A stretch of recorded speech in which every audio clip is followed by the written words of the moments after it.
Present the case. Yes, sir. 45-year-old rancher is admitted He's a male. He's a male. He's a male. He's a male. 45. Okay, male patient. Okay. 45-year-old male rancher is admitted with history of fever for 6 weeks duration. Okay. So here we stop. Here we stop. So what do you think about the 6 weeks duration fever? What do you call this? A piracy of unknown origin. So how do you define it? So it is defined as a fever that is greater than 3 weeks, then temperature of greater than 39.5 degrees Celsius, and a patient who has undergone investigation but has not come up to a diagnosis, and there may or may not be hospital stay.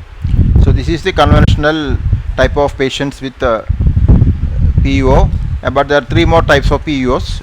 Can you mention them? What is nosocomial PEO?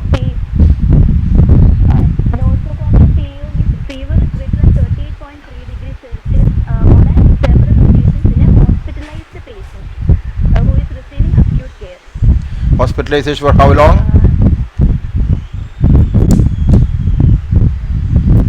So when he came into hospital, he didn't have fever. When he came in, he was not febrile. After coming to hospital, he developed fever. That type of pattern. Okay. What is meant by neutropenic PEO?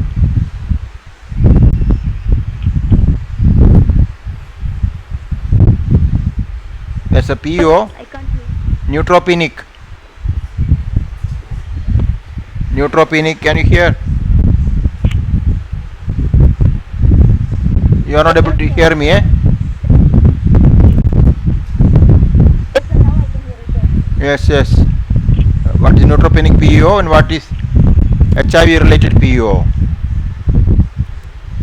Neutropenic HIV, that is fever greater than 38.3 degrees Celsius on several occasions in an HIV-infected patient with no diagnosis after investigation for more than 4 weeks as an outpatient or 3 days as an inpatient. Okay. And neutropenic PEO comes when the count is less than 1100. Okay. 500. Okay. Fine. Carry on.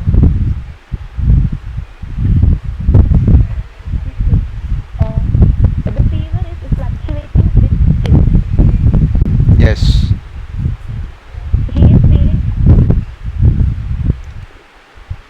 feeling unwell. He also has anorexia with a weight loss of 6 kilograms. Oh, yes. What is meant by significant weight loss? Significant weight loss is defined as weight loss of 10% or more in 6 months. 6 months.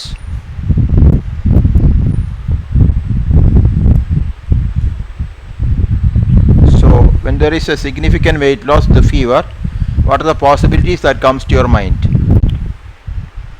Yes, sir. Tuberculosis, then HIV, malignancy. Okay, fever, malignancy can have fever. Yes, you are right.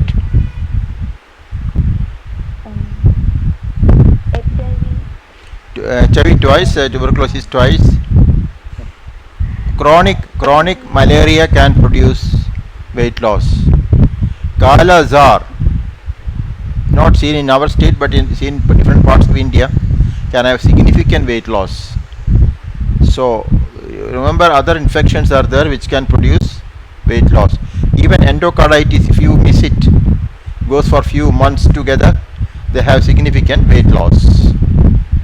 So weight loss is something very significant here. 6 kilogram is quite significant. Okay. And Now for the last 1 week has features of cough and dyspnea on effort. what does it mean to you? It means that there may be cardiac or respiratory system involvement. Also may be there. Okay. Remember, you can have cough, dyspnea if you have got GERD. You can have cough and dyspnea if you are aspirating because of some disease affecting your upper GI where swallowing is involved. Maybe because of the neuromuscular problem, muscle disease, or cranial nerve involvement, you may have difficulty to swallow. Neurogenic cause of dysphagia. It can also have cough and dyspnea on effort. But here everything started 6 weeks back, so it looks like something different from neurological illness. Yes.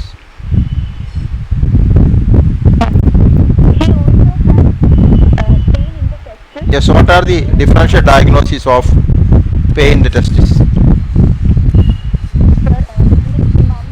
Mumps. Okay, but in mumps, does it come in the testis alone? But, yeah, if you get parotitis in adults, mumps, how often you get involvement of the testis? Is it very common? Okay, 1/3 of them may get it. 1/3 of them may get it one side. Bilateral is rare, and sterility following that is also rare. Other conditions producing pain. There may be brucellosis, filariasis. How does filaria produce?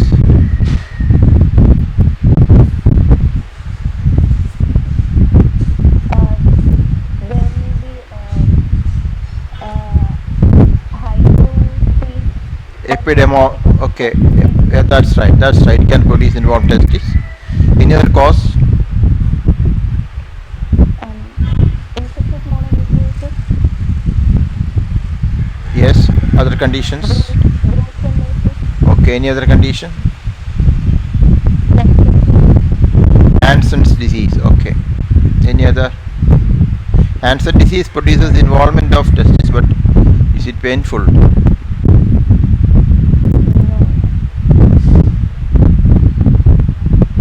Orchitis. STD infections, gonorrhea, chlamydia, mycoplasma can have. Very good. Okay. You can have varicocele. You can have torsion. Okay. Varicocele torsions are very common. Any other autoimmune disease can be characterized by pain here. Autoimmune disease is commonly in males. Commonly all autoimmune diseases are in females. Exceptions are here and there. So one autoimmune disease where you can have involvement of this area. Biopsy may be helpful to make a diagnosis. It's what's called polyarteritis nodosa. What is it? What is it? What is polyarteritis nodosa? Vasculitis. It's a type of vasculitis. So how do you classify vasculitis?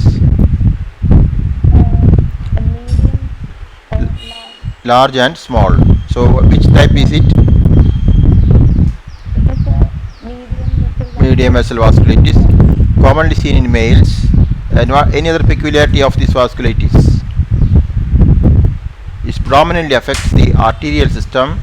Veins are not affected. Another important point is it is a one-time disease. Relapses and remissions are not seen. It produces maximum damage once and that's it. No question of relapses and remissions. Okay. Does it present as PUO?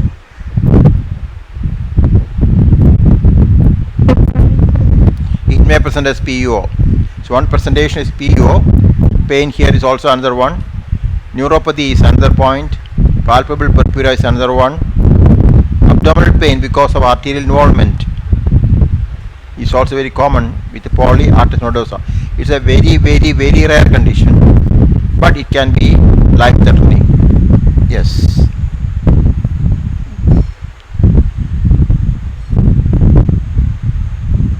And severe and he also has severe low low backache. backache. Okay. So how do you analyze a backache patient? Backache, it may be due to skeletal problems or muscular problems, neurological involvement, maybe Basically, when you have backache, you are thinking whether it's chronic or acute.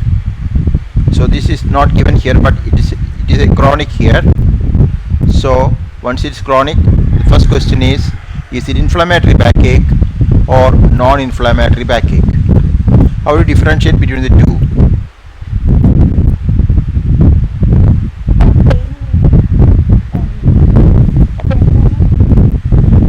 History, we are talking history, no? How do you decide from the history backache is inflammatory or not? Yes, morning stiffness is the morning stiffness. Your back becomes painfully stiff in the morning when you wake up, and after 1 hour or 2, 3, 4, 5, depending upon severity, it wanes off. As you start moving, it becomes lesser and lesser. Mechanical pain is the second type, where any movement increases the pain, and at rest they are comfortable. So basically these are two things you have to remember: inflammatory versus mechanical type of backache. The third point you must think about low backache is, are there any red flag symptoms or signs? What do you mean by red flag symptoms and signs? Red flag means what is pointing to a very serious illness. So which are the conditions you think what are points in favor of a red flag? Age is very important. That's correct. As age advances, you think it is a problem. Yes. Here is a 45-year-old man, not very old. Pain at night. That's right. Pain, waking up the patient at night is a very bad sign. Something is wrong, right? Yes. Pain shooting down to below your knees is not good. That shows something is wrong. If the patient has got hematemesis or melena, severe associated abdominal pain, if your bowel is affected, you become incontinent, urinary incontinence, fecal incontinence, or both. If you have got any motor weakness, sensory complaint, if you got weight loss, they are all significant backaches. So backache is very important. Which are the situations where you get backache in medical wards? Disc prolapse, yes. Disc prolapse may be there, yes. Spondylitis may be there,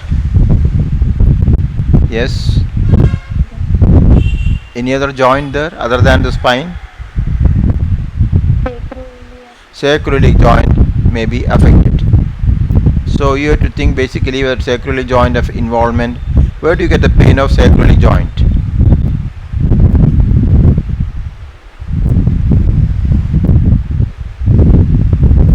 It is along the back. It may go to the gluteal region and to the thigh also. So it can radiate away from the sacroiliac joint. Yes. Then on examination, he has fever of 40 degrees Celsius. Pulse rate is 100. Respiratory rate is 28 breaths per minute. Blood pressure is 110/80 mmHg. And there is few non-tender, firm, significant lymphadenopathy in the neck. Cervical lymphadenopathy is present. Significant cervical lymphadenopathy in the background of 6 weeks fever with weight loss and cough. Possibility is coming to your mind. That tops the list. Tuberculosis tops the list. It's a treatable option. Very good.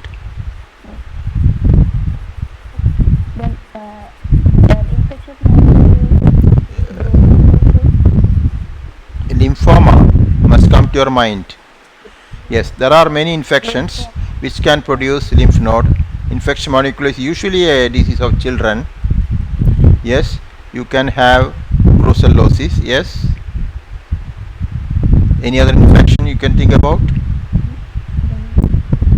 Think bacterial infections, viral infection, toxoplasmosis, retrovirus infection. So if you think bacterial, you have few causes. If you have viral, few causes. If you think fungal, any cause. Histoplasma. We have histoplasma. Then of course we have parasitology. We have osmosis. So infections, broad group infections, non-infective causes. Malignancy, you said lymphoma. Any other malignancy?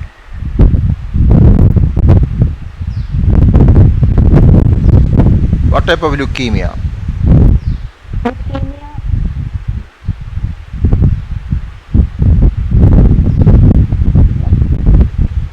What type of leukemia?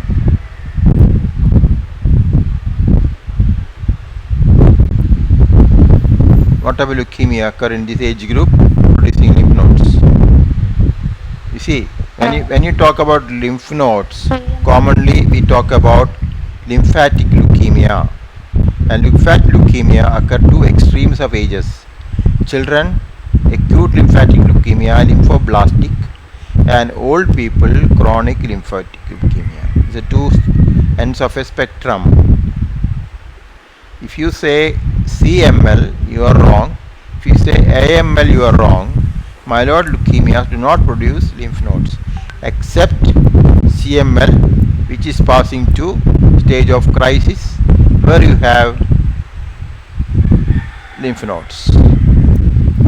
Okay, otherwise you should not think. So CLL is possible. Of course, lymphoma is possible. Yes. Any other miscellaneous conditions can you think about? Sarcoidosis. You can have cervical lymph nodes. Autoimmune diseases.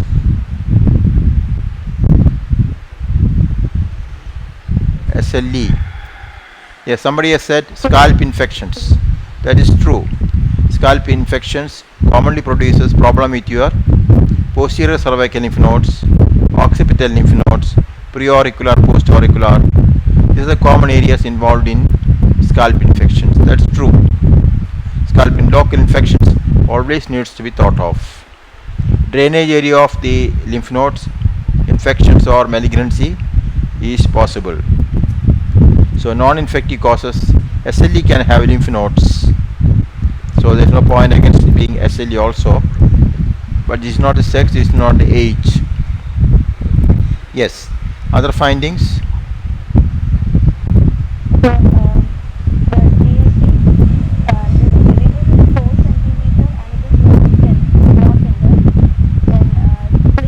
It is firm.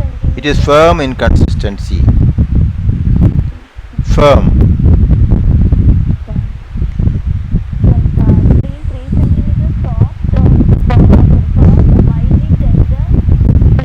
Okay. So spleen and liver are there. So connecting the fever, 6 weeks duration, hepatosplenomegaly, weight loss, cough. What can you make out?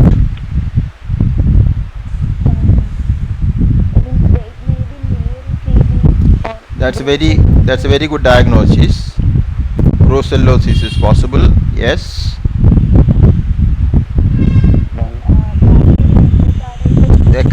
Excellent. That is possible.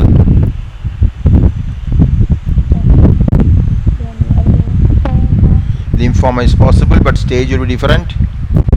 Advanced stages, yes. Leukemia is possible. Sarcoid is still possible. Toxoplasma is still possible. Rotavirus infection is still possible. So, okay, carry on. Testis is tender. No stigmata of liver disease. Testis is tender. Okay. So, system.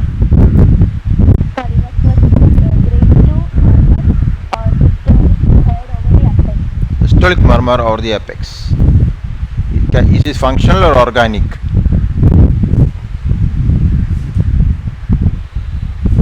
Functional means when there's excess flow across a normal wall, we call this functional. Is it a functional murmur or organic murmur?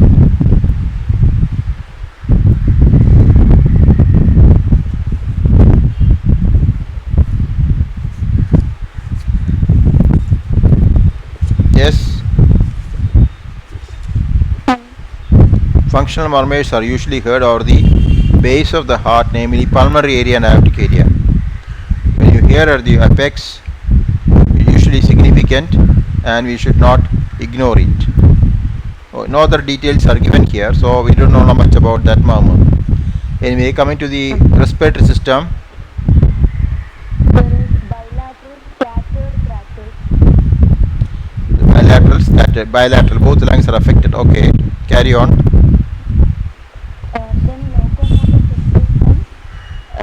On the right side, static test. What is this test? It is parallel flexion, abduction, and external rotation, mainly to identify any hip or sacral joint. So what happens in hip disorder? What happens in hip disorder?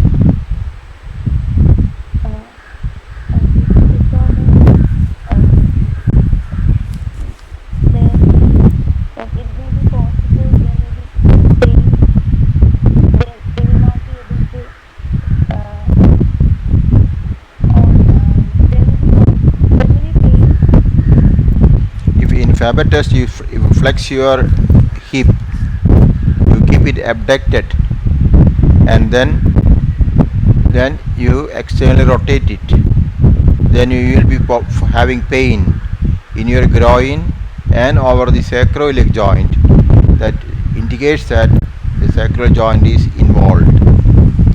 So here's a patient with the sacroiliac joint affection, and you have got weight loss with fever and cough. What are the possibilities that comes to your mind?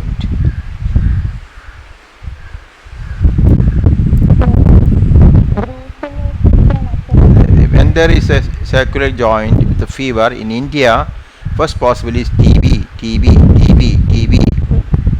Okay, not TB spine, TB sacroiliac joint. You are correct. This patient can also have brucellosis. Can have unilateral type of involvement, and unilateral sacroiliac arthritis is also seen in patients with reactive arthritis or spondyloarthropathies other than ankylosing spondylitis. Ankylosing spondylitis bilateral symmetrical. Other types of varieties of spondyloarthropathy like psoriasis, reactive arthritis, you can have unilateral sacroiliac joint involvement. So narrowing down your differential diagnosis, where do you reach now? Just like a blind person, now we have got center point, trunk of the elephant, fever. Then we have on the one side weight loss, and on the limb you have got cough with dyspnea, you have got testis pain and sacroiliac arthritis, lymph node, spleen and liver, and a murmur, scattered crackles. So where are we? Narrow down the differential diagnosis. Miliary TB is possible, points against it. Okay, one is miliary TB. Second possibility is brucellosis. Third possibility is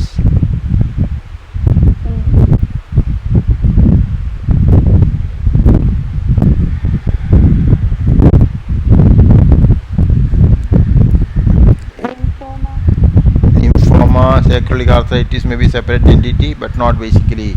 Can be reactive arthritis, and we will take one by one. Points against tuberculosis.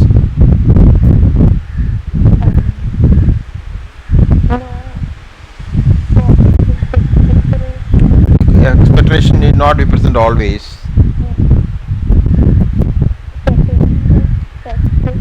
Pain in the testis looks like an odd point. How to explain for the murmur?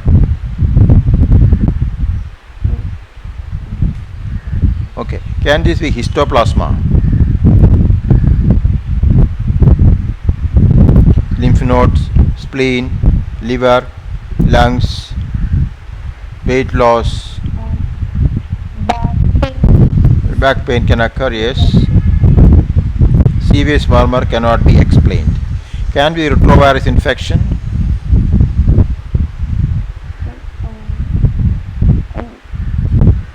Well, retrovirus infection can have fever, weight loss, spleen, liver, lymph nodes, and they can have tenderness of testes because of associated other STDs producing testicular involvement, and retrovirus with tuberculosis can have sacral joint involvement also. But then of course again there's murmur is there which needs explanation. Fourth possibility, so we said tuberculosis, histoplasma, then we said retrovirus infection. Fourth possibility you said brucellosis. What are the points against the diagnosis here?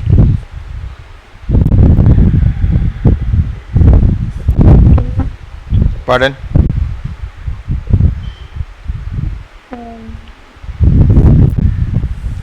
A very important point is it is not a very common disease with us.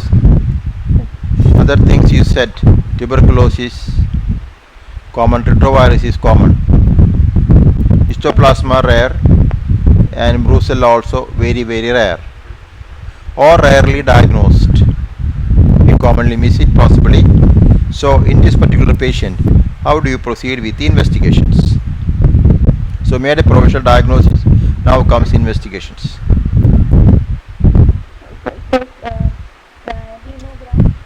Hemogram is done and ESR is 45, white cell count is 3900, and polymorphs is 50, lymphocytes is 50%.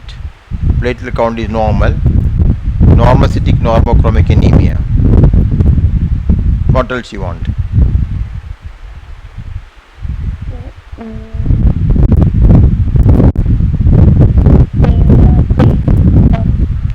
You want to do retrovirus testing. Retrovirus testing is negative.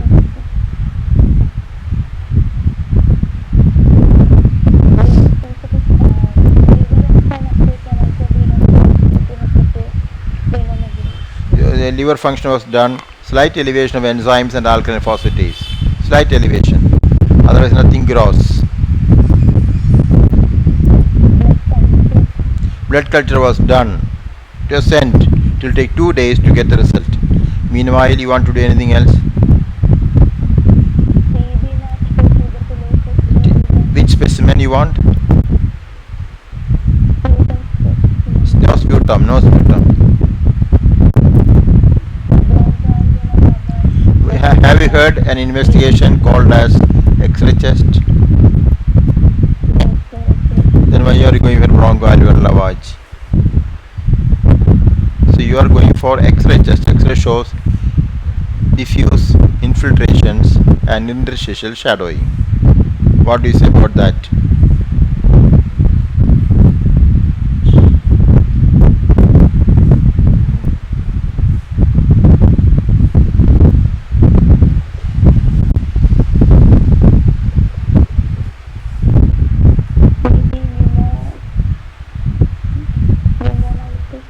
Yes, there may be some amount of pneumonitis, okay.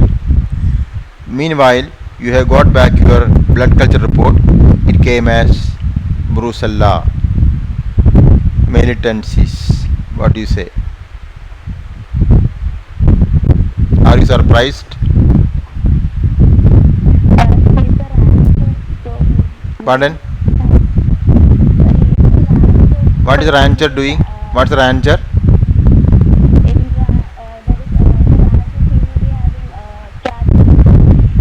What is the ranger doing? What is the job of ranger?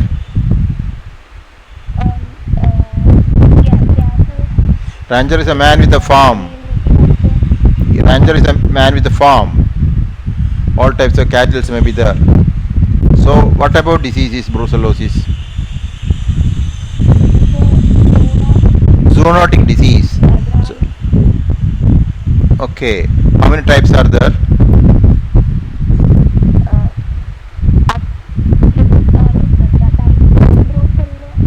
How many types of different types of brucella is there? 4 types are there. Militensis is the most dangerous type. Most dangerous militensis. Then you have got, that is seen in sheep and goat. Then you have got abortus is seen in cattle. Yes. Then you have third type. Can is in dogs and sui is in pigs.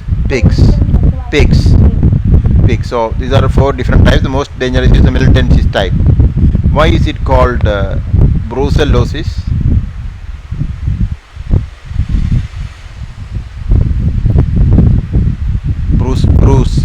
this was the gentleman physician from Australian physician who first reported brucellosis. Does he have any other name?